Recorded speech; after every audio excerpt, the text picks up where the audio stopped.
என்ன நான் இங்க இருந்து காளையார் கோயில் போகணும். பஸ் எத்தனை மணிக்கு வரும்? மொத்தமே 3 ட்ரிப்பு தாமா அந்த ஊருக்கு. அடுத்த ட்ரிப்பு 4 மணிக்கு தானே வரும். வேற எதுவும் வண்டி இல்லையா அந்த ஊருக்கு? இந்த காளையார் கோயில் போகிற வண்டியே வந்துருச்சே.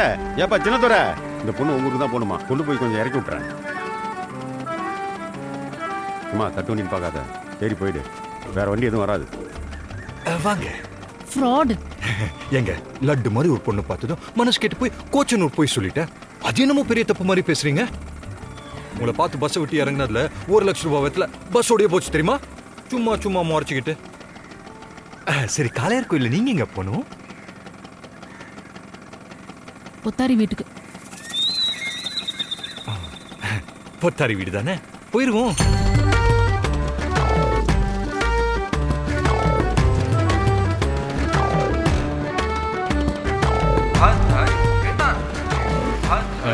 பொத்தாரி வீடு வந்தாச்சு.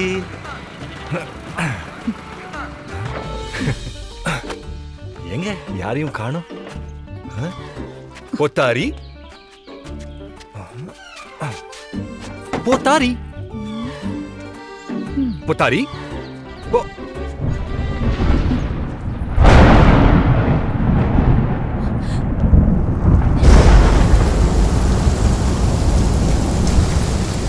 அதான் சாரல் அடிக்குது இல்ல, கொஞ்சம் அனசம் வந்து நின்ன என்ன.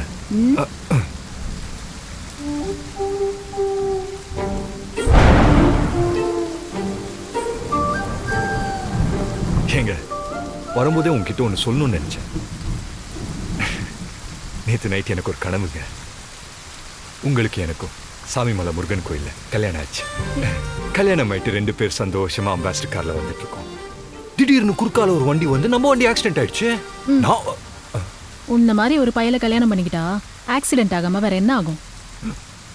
வண்டி அப்படியே கவுந்து உங்களுக்கு மட்டும் லேசா கையில அடிபட்டு போச்சு. டக்குன்னு பார்த்தா ஹாஸ்பிட்டல் உள்ள இருந்து ஒரே சத்தம், முடியாது முடியாதுன்னு நீங்க சொல்றீங்க. அது எப்படிங்க முடியும், அது எப்படிங்க முடியும்னு எக்ஸ்ரே எடுக்கிறவன் சொல்றான். என்னடா இது ஒரே சத்தமா இருக்குன்னு உள்ள நான் வந்து பார்த்தா அதுக்கு எக்ஸ்ரே எடுக்கிறவன் சொல்றான். எக்ஸ்ரே எடுக்கிறப்போ உடம்புல இருக்கிற மெட்டல் எல்லாத்தையும் கழட்டணும். இந்த அம்மா முடியாதுன்னு சொல்றாங்க. மெட்டல் தானமா கழட்டணும், கழட்ட வேண்டியதானமா அப்படின்னு நான் கேக்குறேன். அதுக்கு நீங்க கட்டின தாலி என்னால எப்படிங்க கழட்ட முடியும்? எனக்கு அப்படியே இது கனவு. ஆமா, பொத்தாரி வீட்டுக்கு அழைச்சிட்டு போக முடியுமா முடியாதா? சரி விடுங்க, பொத்தாரிக்கு இன்னொரு வீடு இருக்கு, நம்ம அங்க போவோமா? தெரியும், அதுவும் போட்டி கிடக்கும். அப்படி என்ன அவசரம் பொத்தாரிய பார்க்க? பொத்தாரிக்கு கண்ணையன்னு ஒரு பையன் இருந்தாரு தெரியுமா? அவர் கபடி ஆடையில இறந்துட்டாரு. அவர் சாவுக்கு காரணமே எங்க அப்பா தான்.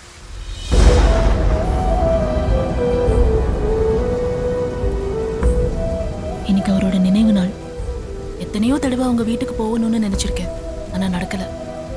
இன்னைக்காவது வந்துடணும்னு வந்தேன். போதுமா? ஏய், என்னாச்சு? நீ சொன்ன கண்ணைய எங்க அப்பா. அப்பாவா? ஏ, ஒரு நிமிஷம் எனக்காண்டி நில்லு. உங்க அப்பா இறந்தது மட்டும்தான் உனக்கு தெரியும், ஆனா அதுக்கப்புறம் நடந்தது என்னன்னு உனக்கு தெரியுமா? அன்னைக்கு எங்க வீட்டுக்குள்ள வந்தவர் தான் எங்க அப்பா. அதுக்கப்புறம் வீட்டை விட்டு வெளியே போகவே இல்லை. என் கூட எங்க அம்மா கூடன்னு அவர் யார்கிட்டயும் பேசவே இல்லை, சாப்பிடல, பச்சை தண்ணி கூட குடிக்கல. அப்படியே பிரம்ம பிடிச்ச மாதிரியே நாள் கணக்கா உட்கார்ந்தே இருந்தாரு. ஒருத்தரோட சாவுக்கு காரணமாயிட்டோமேங்கிற மன உளைச்சல். 1 மாசத்துல அவரும் இறந்துட்டாரு தெரியுமா?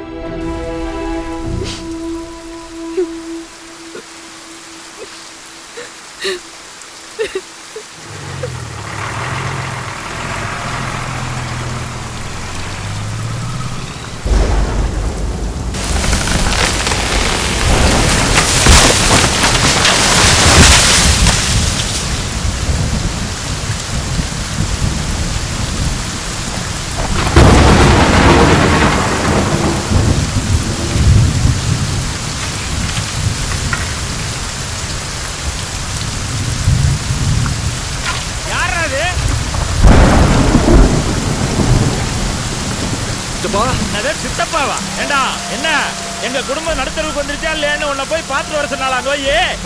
இல்ல குடிக்காலா சூறாவளியில 10 பேரா இருந்தாலும் ஒத்த ஆளுக்கு 10 கூலி சொத்தா இருந்தாலும் இது எங்க சொத்துடா? போடா வெளியில. இல்ல விழுந்ததெல்லாம் போடாங்கறல்ல.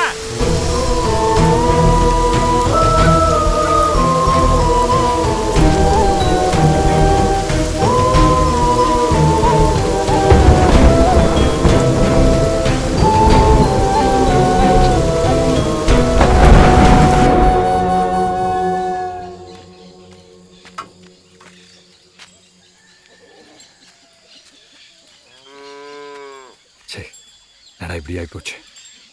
சரி, சூறாவளியில் போனது போயிட்டு போகுது. சொச்சத்தை காப்பாற்றணும்னா கொடிக்காலுக்கு விட்டத்தை கட்டி கொடியை படர விடணும். புரியுதா? இந்தா இல்லை 50,000 ரூபா பணம் இருக்கு. அண்ணே, வீட்டில் தெரிஞ்சா தேவலாம் பிரச்சனை வரும். வேணாண்ணே. டேய், உடனே செய்யலைன்னா மொத்தமும் காஞ்சிருடா. கேட்டா ஃப்ரெண்ட்ஸ் கிட்ட மாத்தேன்னு சொல்லு. ஐயோ அண்ணே,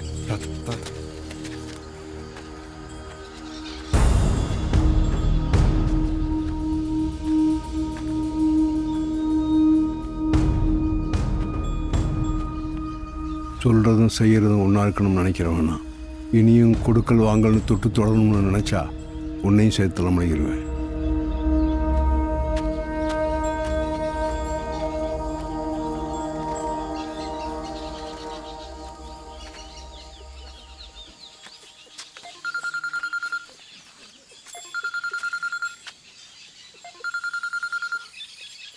ஹலோ, வணக்கம் தம்பி, நான் தமிழ் தலைவாசல்ல இருந்து பாஸ்கர் பேசுறேன். Good morning sir. உனக்கு ஒரு good news. You are selected இன் தமிழ் தலைவாஸ். ரொம்ப தேங்க்ஸ் சார், ரொம்ப தேங்க்ஸ். ஆனா ஒரு முக்கியமான விஷயம் என்னன்னா, நீ கம்பல்சரி மேட்ல பிராக்டிஸ் பண்ணணும். Okay sir. அப்பதான் இங்க வந்து பிக்கப் பண்றதுக்கு ஈஸியா இருக்கும். Okay sir, thank you sir. Any time கூப்பிடுவோம், நீ ரெடி ஆயிக்க. Okay Okay. Okay sir, thank you sir. Mat வாங்கணும்னா எப்பயும் 3 லட்ச ரூபாய் மேலே ஆகுமே. என்ன கவரிங்கா? நம்ம வீட்டு கொடிக்காக மட்டுமே வந்து இந்த சூறாவளி அடிச்சமா இருக்கு.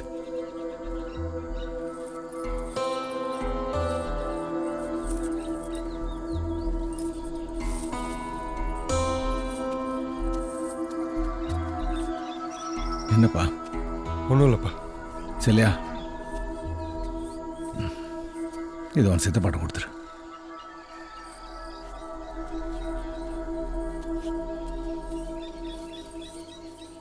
பத்து நாள் முழுசா கழுத்துல போட விட மாட்டீங்களே. அப்பா கொடுக்க சொன்னார்.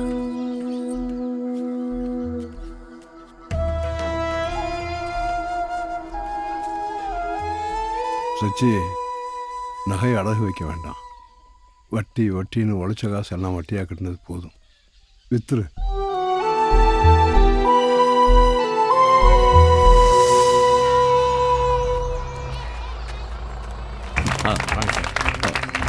பாட்னா டீமுக்கு கோச் பண்ற நீங்க எங்க ஊர் பசங்களுக்கு சொல்லிக் கொடுக்க வந்திருக்கிறதுல எங்க ஊருக்கு பெரிய பெருமை சார். சார், எங்கள் ஊர் கபடி டீமு இந்த காளையார் கோயில் டீமை ஒரு தடவை கூட ஜெயிச்சிடல சார். நீங்கள் தான் அந்த பயில்களை எப்படியாவது தயார் பண்ணி இந்த வருஷமாவது ஜெயிக்க வச்சிருங்க சார். சார், ஜெயிக்கிறது கூட பிரச்சனை இல்லை சார். அவனுங்க ஜெயிச்சதுக்கு அப்புறம் அந்த காலத்துல பார்த்தா சைக்கிள், இந்த காலத்துல பைக்குன்னு ஒரு 200-300 பேர் ஊர் சந்து முந்தெல்லாம் பூந்து இந்த ஊர்ல ஆம்பளைங்க இருக்கீங்களாடான்னு கேட்டு கேலியும் கிண்டலமா அவங்க ஊர்வலமா வரும்போது அப்படியே ரத்தம் எல்லாம் கொதிக்கும் சார். சார், நான் இன்னும் எத்தனை வருஷம் உயிரோட இருப்பேன்னு தெரியாது சார். ஆனா நான் சாகிறதுக்குள்ள அந்த ஊரை ஒரு முறையாவது ஜெயிச்சு ஊர்வலம் நடத்தி காட்டிடுறேன் சார். பெரியவரே, நான் வந்துட்டேன்ல, ஜெயிச்சுட்டு ஊர்வலம் போவோம். மொதல் பைக்கே உங்க பைக் தான். என்ன தம்பிகளா, ஜெயிச்சிடலாம்ல? First person tries for the bonus, gets the bonus. Well done, Naveen. That's what he does. ஏய், அங்க பாருங்கடா, இந்த கோச் தான்டா அரச குலத்துக்கு ட்ரைனிங் கொடுக்கறாரா. எவ்வளவு மாதிரி இந்த வருஷமா அரசு கொடுத்து ஜெயிச்சு போடுங்கடா. மாமா, யார் வேணா கோச்சிங் இருக்கட்டும். தஞ்சாவூர் ஜில்லா பூரா 1 லட்சமா அடிச்சு வந்துட்டு இருக்கோம். நீ என்ன அரச குலம் அவே இவன்ட்டு. அரச குலத்தை அடிக்கிற அடியில அனல் பறக்க போதுவா. போ போ போ. மாப்பிள்ள, என்னடா? பாஸ்கர் சார் ஃபோன் பண்ணியிருந்தாரு. ப்ரோ கபடிக்கு செலக்ட் ஆகிட்டேன் மாப்பிள்ள. ஆனால் என்ன, கம்பல்சரி மேட்டில் ட்ரைனிங் எடுத்துகிட்டு வர சொல்கிறாரு மாப்பிள்ள.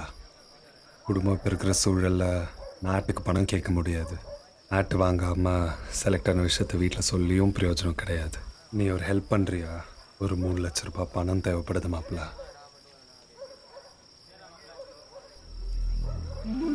மாப்பிள்ள, அதுலடா, இன்னைக்கு தான் கரும்புலோடுக்கெல்லாம் செட்டில் பண்ணோம். நான் ஒன்று பண்ணுறேன். தெரிஞ்ச ஒரு ஆளுகிட்ட வட்டிக்கு சொல்லி விடுறேன். உனக்கு ஓகேவா? வட்டிக்கா? சரி, நீ ஏர்ன் பண்ணுற வரைக்கும் நான் வட்டி கட்டுறேன், சரியா? ஆனால் மாப்பிள்ள, இந்த பணம் வாங்குற மேட்ரு நமக்குள்ளே இருக்கட்டும். சரி மாப்பிள்ள, கண்டிப்பாக மாப்பிள்ள.